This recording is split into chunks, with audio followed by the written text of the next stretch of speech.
Hello, my name is Caroline Witt. I am from Missouri State University, and this summer I worked with Dr. Carla Froelich and Dr. Sanjana Curtis on light curves of core collapse supernovae with circumstellar material.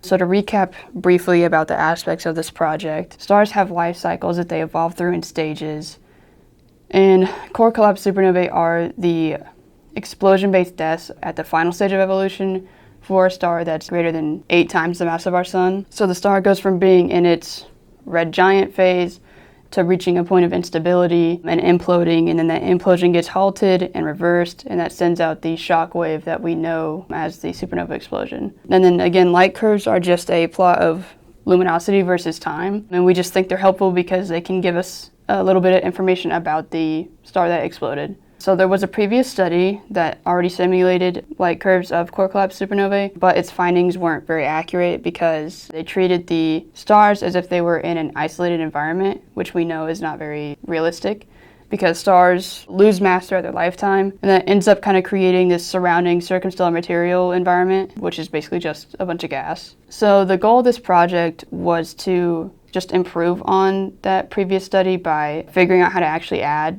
the presence of the circumstellar material into the simulations. And then after we figured out how to do that, we were going to run our new data through the supernova explosion code, or SNEC for short, to produce the new light curves. And then ultimately we wanted to compare our light curves against the previous study since we used the same mechanisms to produce it in the end. And we would be able to compare them directly and see what differences there were between them and what those differences meant. So a lot of the time this summer was spent on replicating the previous study's results just to ensure that everything was still working properly and producing results as expected. So you can see a plot of one of my replicated light curves in the bigger blue line compared against the original light curve, which is the dashed yellow. And as you'll notice, they are a perfect match basically, which is a good thing. But just to explain the plot a little bit, the vertical axis is luminosity, which is you can just think of as brightness, and the horizontal axis is just time progressing, chronologically. So the big spike on the left-hand side of the plot is just from the initial explosion happening. So it was really, really bright and it happened really, really fast, and then it comes back to a more natural progression and decline. So since I replicated those results, we have been working on how to figure out how to actually implement the presence of the circumstellar material into the models. There are a couple different methods that we found, but of course none of them agree with each other. So we've been trying to figure out how to find the middle ground, so to speak, and figure out the best approach. So in the future, after we figure out the best way to implement the circumstellar material into the models, we're going to run everything again through SNEC to get our light curves.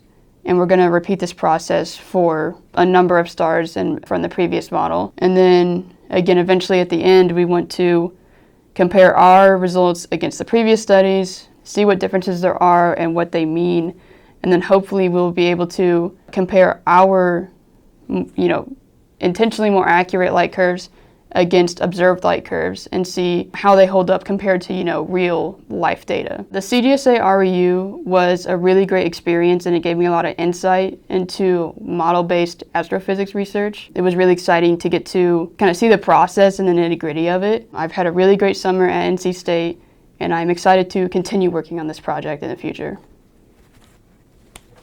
Cool. Awesome.